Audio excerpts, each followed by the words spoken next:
episode of the Untamed Project podcast. Today we've got Kara Stokes here, my biz bestie, and she is a conversion coach and SEO copywriter. We're going to dig into storytelling and all of the creativity she has, as well as she started Snap Walk and Talk here in Perth, and we're going to talk about community building, fun events, that kind of stuff. She blends strategy and connection in everything she does, and I love that about her. So, and for all those that are keeping score in the human design realm, she is a 1-3 mental projector, and we will dig into that later in the episode. So, welcome, Kara. How are you? I'm great. Thank you for having me. I'm so excited to have you here. We've been teeing this up for a while, and I'm glad it's working out today. You get my sultry voice today. I love it. The universe has been throwing us off. It's like, I knew it would happen eventually. Yeah, it definitely would. I think this is the right time, especially after Snap Walk and Talk on Tuesday. That was so fun and such a vibe. And we were talking about before we got on the marshmallow game that brought me back into my body and in a day that I was having, a hard day that I was having. And I was like, thank God for Kara. Well, we all need a little bit of fun, hey, to just shake up that energy, because some mornings you just wake up and it's just like, ugh. Yeah, exactly. I think that's the theme right now, fun, and December in Perth is full of fun. There's lots to do. Definitely. Yeah, for my birthday recently we did hijinks hotel, puzzle rooms for adults, and everyone was unlocking their inner child. Was so fun and so good. Let's do more of that. So that's so cool. Thanks for bringing that into our world every month, Kara. No worries. I love it. So what does life and business look like for you right now? What are you up to? Life and business. At the moment, well, focusing on being very strategic with my time. So I've become very aware of balancing stuff. So I've got 3 kids and a husband. So there's 4 people that love me and want me and need my time and attention. And that's really important that I have that available, but also myself as well. So I recently worked with a somatic therapist to kind of help me work through stuff that was going on internally, kind of blocks that I had there. And then there's the business sort of stuff too. So I've become very aware of how much I tend to stretch myself, not necessarily time-wise, but energetically. So that's been a huge focus in kind of going, well, I want to throw myself into these events. 2025 is going to be awesome for them, and I'm excited about them. But at the same time, very, very conscious of creating space around what I do. So I've got time to breathe, time to listen to my body, time to be available for the people that I love and love me. And so that's kind of what I'm focusing on at the moment. Oh, that's amazing. Wow, what a thing to dive into. Yeah, that's so good. Really, really important for everyone, obviously. And I love how you're already I'm intentionally creating this space for next year. Did you, how long have you been hosting events in that kind of realm? They started in May, and funnily enough, they kind of started out of just, I needed someone to help me hold a phone, basically. Because my husband hates social media. A lot of, guys don't, or a lot of people just are private, don't it's not their thing. And also when we're out with doing family things or whatever, I don't want to be like, oh, mum needs to stop and create a reel, or I need to get things. But at the same time, my creative brain is always on. So when I see a background or a cool scene or a statue or something, like, oh, that'd be awesome for a photo. So it was always kind of this frustration of I want to create things or get that photo or video, but at the same time, I want to be present with the people that I'm with. And then I'd say to business besties, oh, we should go to this area. I've just spotted this really cool street art. And we'd be like, yeah, let's do it. And it never happened. So I just went, stuff it. I'm going to organize it, and just had 8 people come. A couple didn't really know me. Most of them were just my friends. And I'm like, just throw $10 my way so I can figure out what we're doing. And we went and did it and had an absolute blast. And I was like, oh, this is actually a thing that people need. And it was really cool. So yeah, just kind of something different and getting people moving, because I'm massively focused on fitness and health. That's one of the pillars of my life. So seeing people get out in fresh air and sunshine and movement was just really cool. Yeah, that's my favorite thing about it. The other day it was meant to rain, but then it was sunny. It was raining where I live, but there it was fucking sunny, and I was like, thank God. It was perfect. And it rained literally in the last minute, didn't it? It was like, literally, thank you, universe. Yeah, and it's you're meant to host these when the universe has made space for them. Yeah, and that's happened with pretty much everyone. I look at forecast and I'm like, oh no, rain, and it just never appears. It's like, oh wow. Oh, I love that. Have you been like doing things like that, like holding space for other people for a long time now? Like perhaps like your public speaking. I know you've started doing that more.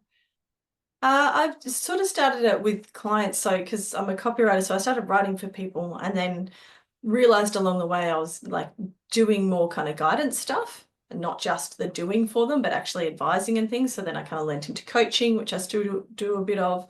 So yeah, I've definitely been a person that's holds space for people pretty much forever, but never realized, even, as a teenager and things like that, people would come and I go deep very quickly. I don't chit chat surface stuff.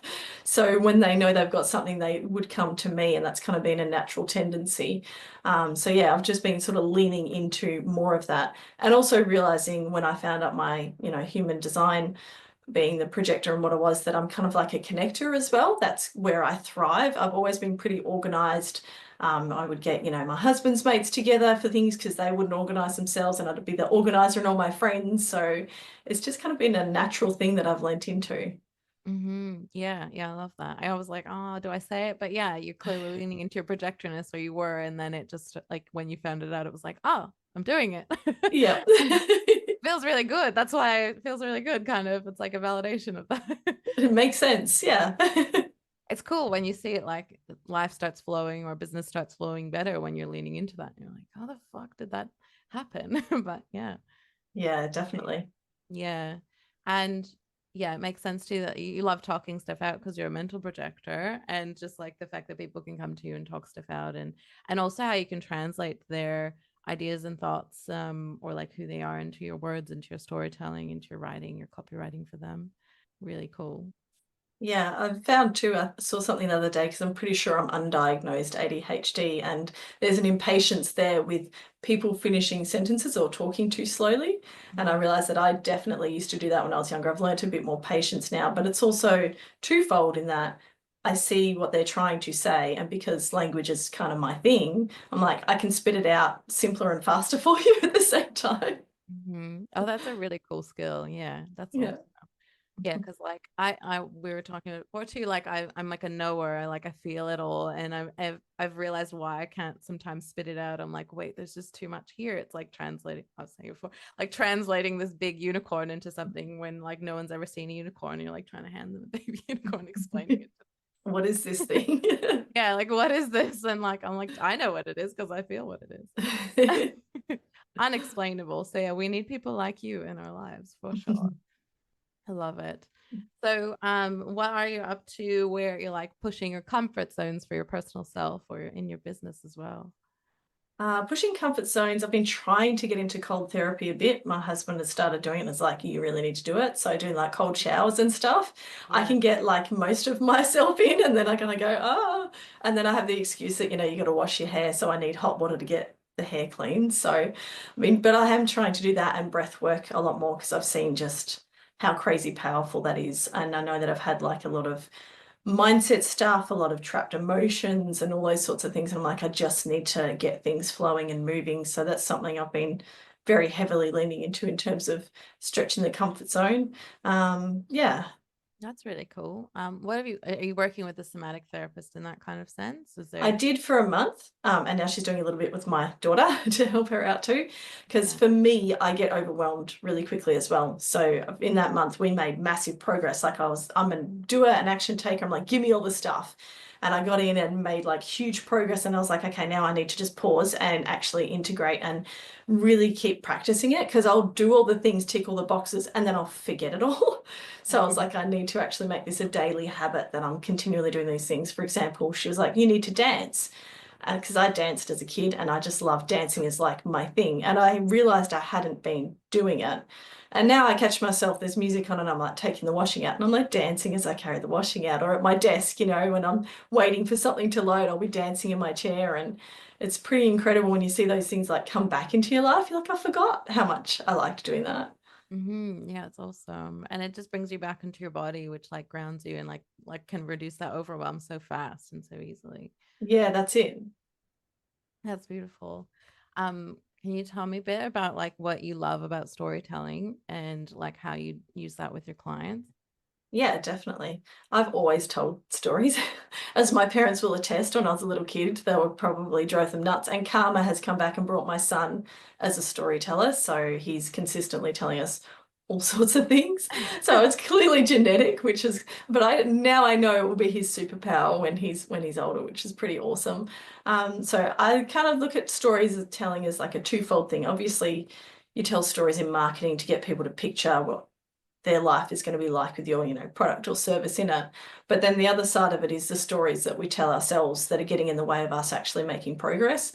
And that's the stuff that I love to get into. It's something that I've definitely learned for myself that, oh, I can't do this, or I hate this thing, or it's never going to be this way.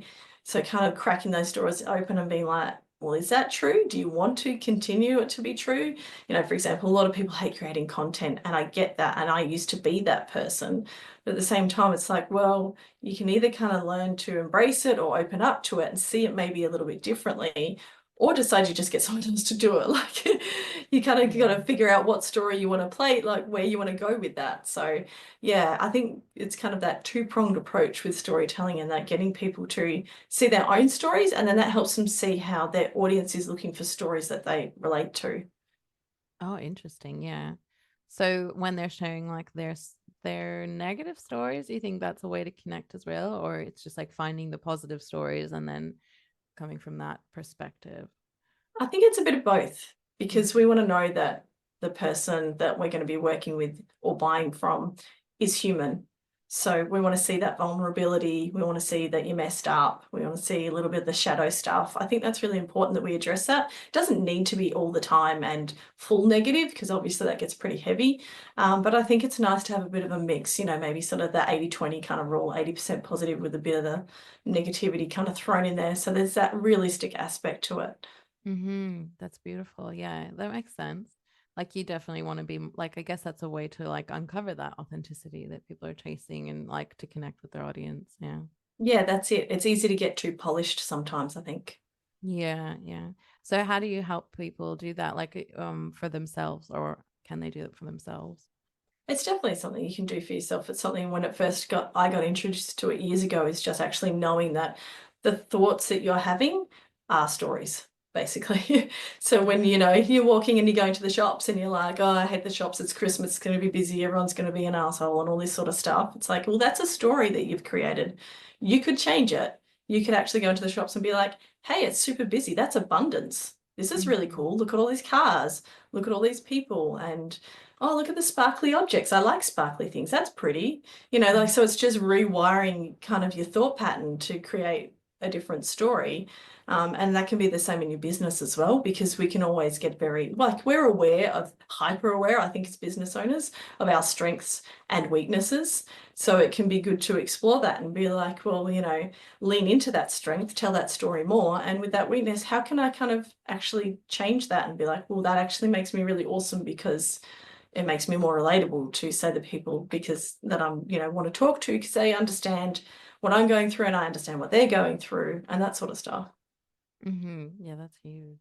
Like what you said about the shopping center, that's so true. Like you just if you reframe it, then the noise and like the chaos is like such a nice like energy, or it can be. But Yeah, as soon as you like lean into like this is horrible, like it's just going to just spiral and you're going to go home feeling shit. Yeah. that's it. Yeah. Wow. I love how you relate that back to what you do. It's really interesting. I actually didn't know that about you, and I didn't know that's how you did it. Is there like a time where you specifically, maybe have a story where you've reframed a story and it made a big impact on you personally or in your business? Definitely. I've dreamed of being a writer since I was a little kid. I wanted to be a writer and a ballet dancer. I did ballet for 9 years, and then I realized that was going to ruin my body and went, no, I'll just dance for, fun outside of it. And in writing, pretty much the whole way through, I had everyone tell me, you'll never make money doing writing. And that was the story that was told to me my entire life. And I never found anything else that I liked. I looked at journalism back then, didn't know anything about writing and marketing, and I went, journalism's not for me. Mm-hmm. So I didn't kind of know what to do, and I studied writing straight out. I did a year of work because I was like, I don't know what to do out of high school. And then I started studying writing because I was going to write a book and become like J.K. Rowling's. She beat me to it, unfortunately. It's still on the cards. Hopefully in retirement, I'll write a fantasy book. But yeah, I kind of fell into, I was at home with kids. I needed to do some work, and I'd worked all the jobs I'd done, I'd hated. I'd just done literally because, convenience, days off, close to home, money, that sort of stuff, because no one had told me that there were these other things out there that you could try and potentially you could make money from them. Like I literally had people in high school, teachers, friends, oh, you're stupid, you'll never make money from this sort of stuff. And then I kind of just fell into, I was like, well, maybe people need help writing business stuff. Didn't know what it was. Started getting some work, found out it was copywriting, upskilled in it, and then like here I am. So it's been a massive story that I've just completely turned around and been like, well, screw you, everyone else, I did it. Yeah, holy shit. That's so epic. I love that. Yeah. And you're like, you made your own way. You're like, this is like, this is possible. Yeah, that's it. Yeah. That's so cool. What a story. I didn't see that one coming out of there. I guess like, yeah, a lot of business owners have that too, like that story of like, this is what it should look like and what success should look like or what I'm doing should look like. Do you help people like rewrite those scripts as well so that like they can get to the other side like you? Not yet, but that might be where it goes. I think, yeah, leaning more and more into kind of rewriting these stories is where I'm heading. I love that. Yeah. I Yeah. really would love to help people like just see that. Like you don't have to do it like everyone else. So we're working on that. Yeah, that's it. Love it. So do you personally have an internal dialogue as well? Do you have that? Because I think only like 30% of the population has it. I have an insane internal dialogue. What's she saying right now? All sorts of things. I honestly think sometimes if someone could plug like a screen into my TV, like into my brain, everyone would just run away because it'd be like, oh my God, this is scary in here. It's like Yeah. layers of voices and all sorts of stuff going on. Oh wow. Yeah. No, I Yeah. feel that. Yeah. There's like, yeah, demons or something in there. Yeah. And even like now at the corner of my eye, I can see leaves moving, and part of me is like, oh, pretty leaves. Like, Oh no, that's right. Well, you're at least you're using your peripherals. If you're using your peripherals, it means you're in your body. yeah, that's it.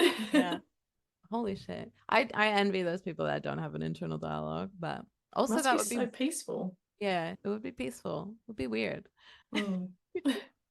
Um, did you go through any like difficulties with that? Like I feel like that's what causes a lot of anxiety in life. Definitely. Yeah. I definitely had a mean girl. I think probably multiple mean people, voices throughout, probably started late childhood and then teens. Definitely was not a great time for me. Um, just that sense of self-worth, lack of confidence, all that sort of stuff. And just being shut down in lots of places because I didn't believe in myself. So you know what it's like when you don't believe in yourself and don't love yourself, you don't attract that at the same time. So yeah, and even in work and things, and I have anxiety and I was only diagnosed 6 years ago. So after I'd had like my third child and all of a sudden it was like the world was on top of me. And I'd been seeing a counselor, wasn't working for me, went to another one. In one session, she went, whoa, you need to go see someone more professional. And I was like, okay. And she's like, I know what you're going to do. You're going to go sit in the car and you're going to cry and that's okay. And I was like, yeah, okay. So that's what I did. Oh, But then, yeah, I spent like a year with a psychologist and just understanding what all that internal dialogue actually meant, which was pretty incredible in terms of just coming to see that it was just thoughts, which was really powerful because I was taking them as like that's what they meant for me. Like again, like kind of those stories sort of thing. Like, so if I think that, then that's what's going to happen. Or if I think that that's what I am. So it was really freeing to be like, actually, this is just stuff that I've learned over time and it doesn't actually serve me anymore. So I can throw it out. And that's pretty cool. oh, you put that so well. Yeah, that's so good. So true. Like we just take it as truth and then you just put it into like your identity and it's like that doesn't have to be there. Yeah, that's it. Yeah. But you don't always recognize it for what it is, that it's like someone else's voice or thoughts that you've taken on as your own. Yeah, 100%. Did that like come into play when you were starting your business at all? Definitely. I had a lot of self-doubt.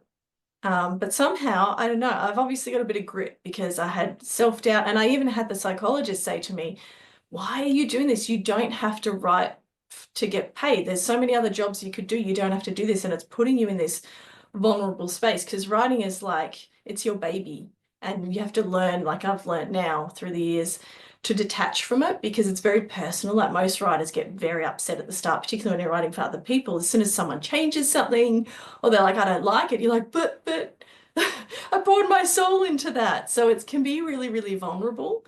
And even she was just like, you don't have to do that to yourself. But there was something in me that was just calling to it. It was like, I really have to go here. So yeah, there was definitely a lot of kind of pushing all that stuff aside and just being like, no, this is where I need to be. Yeah. Yeah. If you want to get to know yourself better, then start a business. Yeah. Oh my God. But now you're planning to release a book, so I mean, yeah.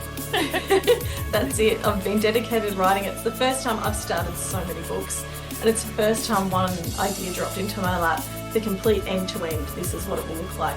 Because I struggle with conclusions, and so wrapping things up, I'm terrible at. And it's been something like ever since, right in primary school, where you got to finish the assignment or whatever. And I was like, I don't know, panic, I don't know how to finish it. And it's just always been a thing. So, but this one just was like, download from the universe. This is what it is, full outline. I was like, okay, it's go time. I'm finally writing a book. Oh, that's so fucking cool. Yeah. Can we get a sneak peek on what it's about? Yeah, it's about boosting creativity with movement, and why the combination of kind of creative brain and active brain and exercise all kind of comes together. So hopefully it'll motivate people who aren't necessarily gym goers, but like exercise fanatics will get lots out of it too. But it's also for the other people who are like, I know I need to exercise or be more active, but I don't really want to. Or like, business owners like us who are like, just let active living slide down the list. And it's like, this is why we need to bring it, and exploring how it just comes into play in all these different aspects. So yeah, it's pretty exciting. That is so Furthermore, exciting. it's That's essential so cool. to recognize that what works for one person may not work for another, emphasizing individual and that reminder responsibility and for that health tool, like to be decisions able to as carry it promoted with on our them, will be show. really valuable. Yeah.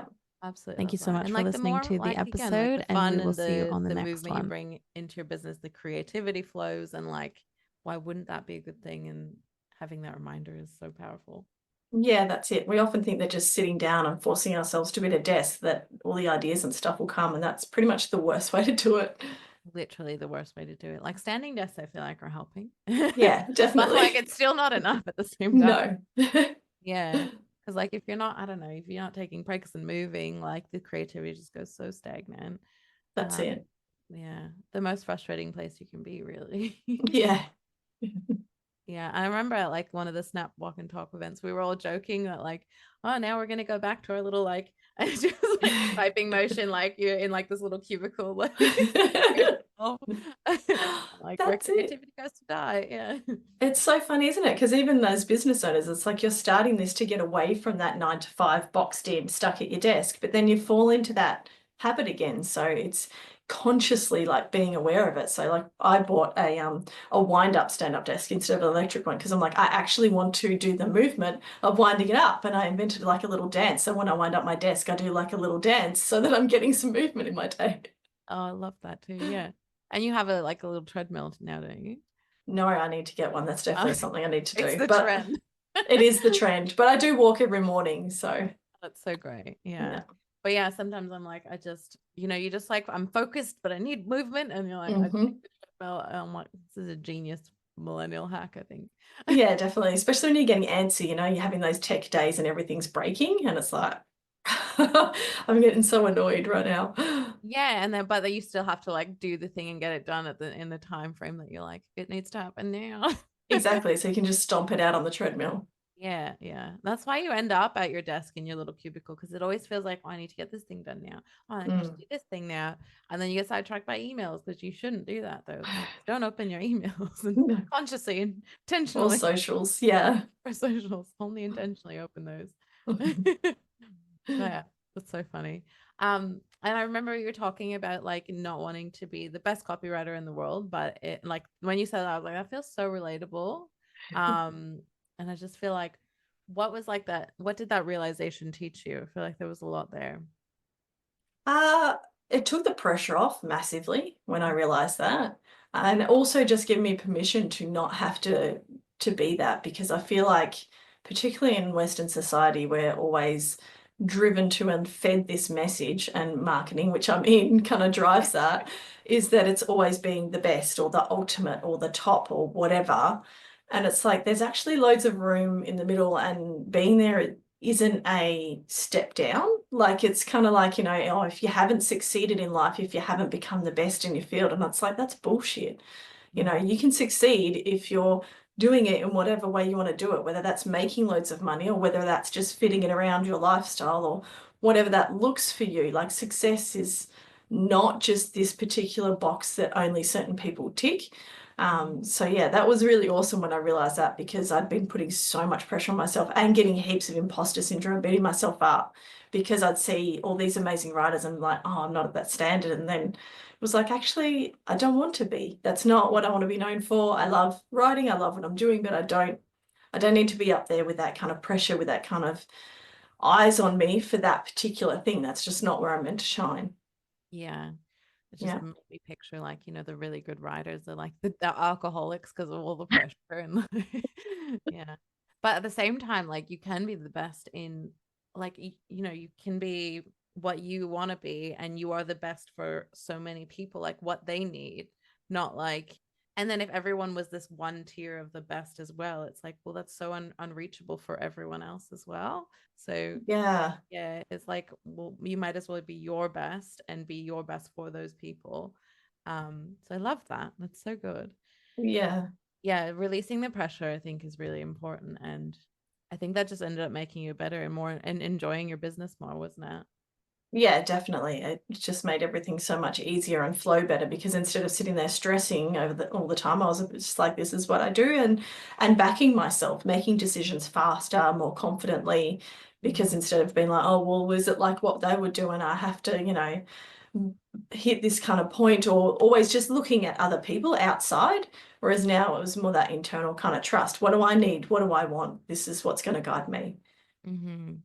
Yeah, 100%. Like, yeah, just coming back to that trust of like, this is the right thing that needs to be for this person as well. Because then otherwise there's just no end point. And you're No, chasing that's like it. this invisible dragon that's like tormenting you.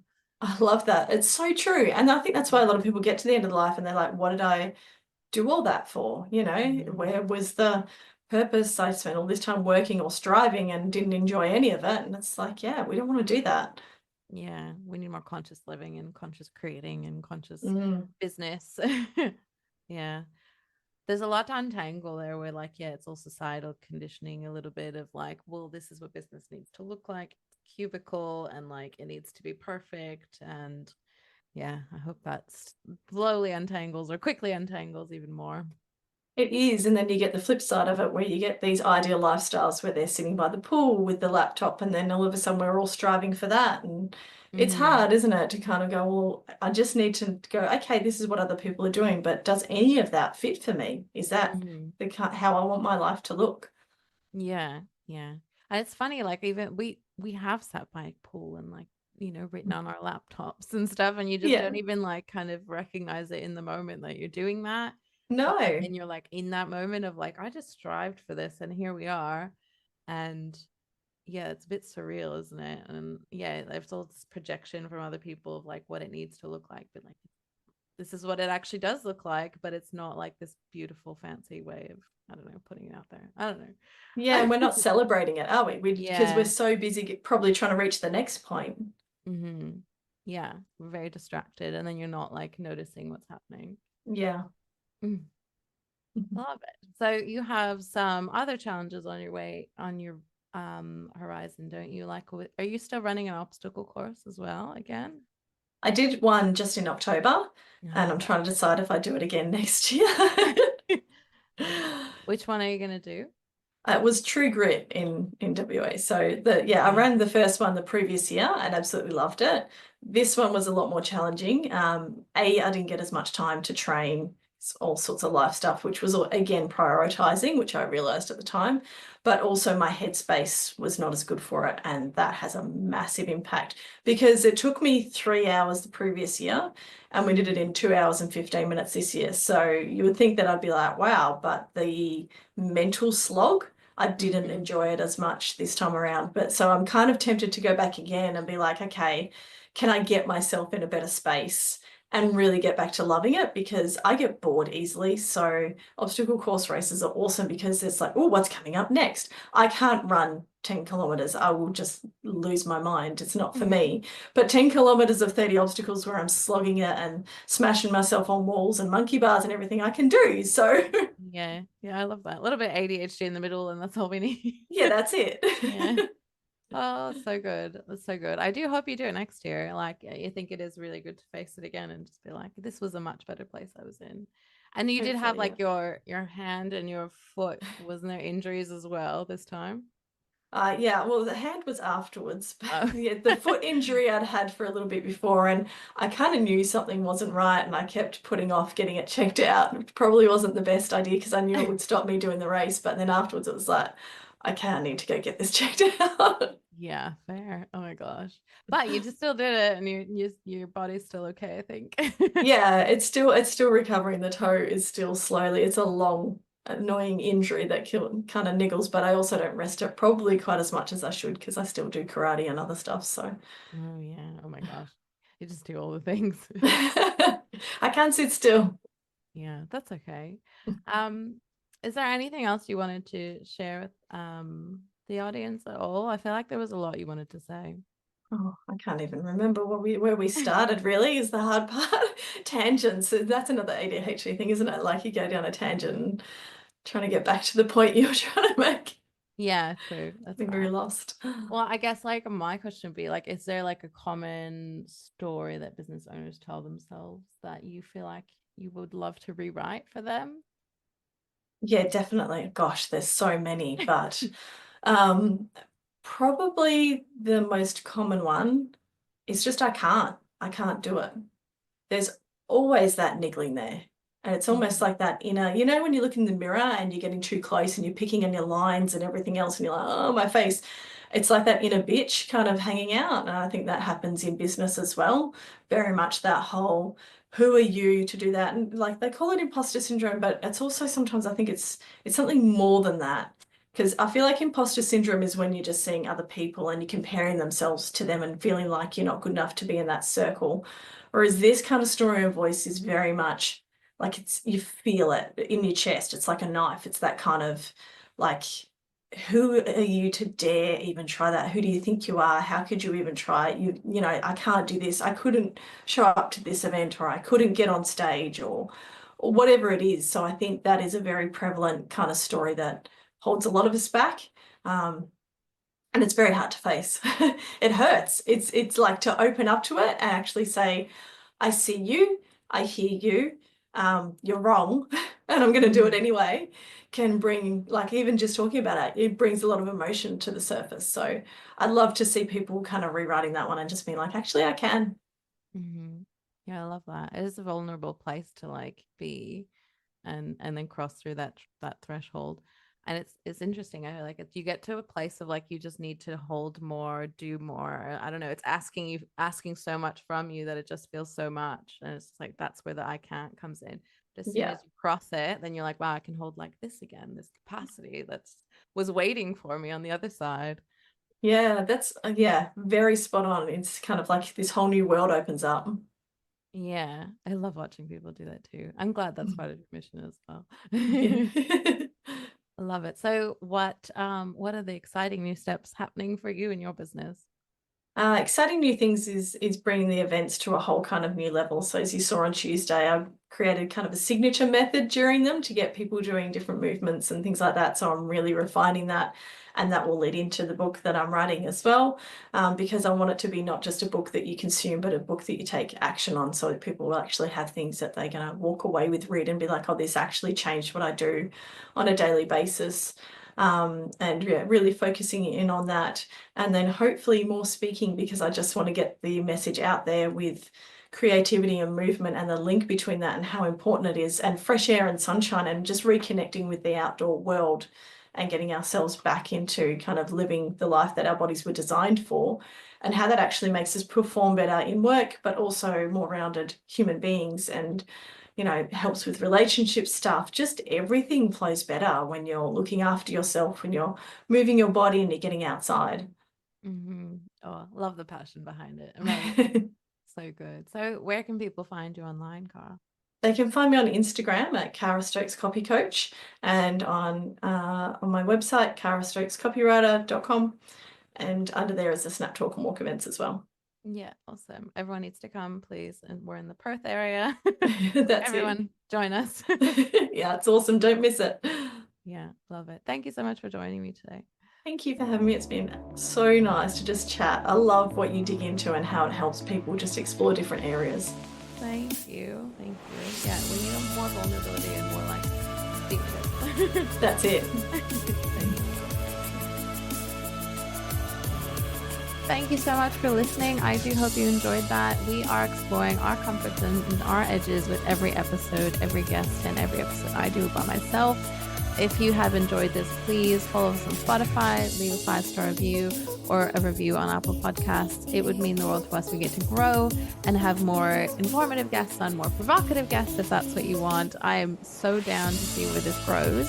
In the meantime, follow me on Instagram at amanda.petra__, and I would love to chat with you in the DMs. What hit home, what didn't, what came to mind. It would be really cool. So I will see you there, and thank you so much. See you in the next episode. Although our podcast presenters and all guests strive to deliver accurate information, they cannot address your unique circumstances comprehensively. Therefore, the content shared by any speaker on this platform is not personalized advice for individuals and should not substitute professional medical or health guidance. It is crucial to consult a qualified medical professional or for personalized advice. Additionally, always seek guidance from a healthcare provider before making decisions regarding your health or that of your family. Furthermore, it's essential to recognize that what works for one person may not work for another, emphasizing individual responsibility for health decisions as promoted on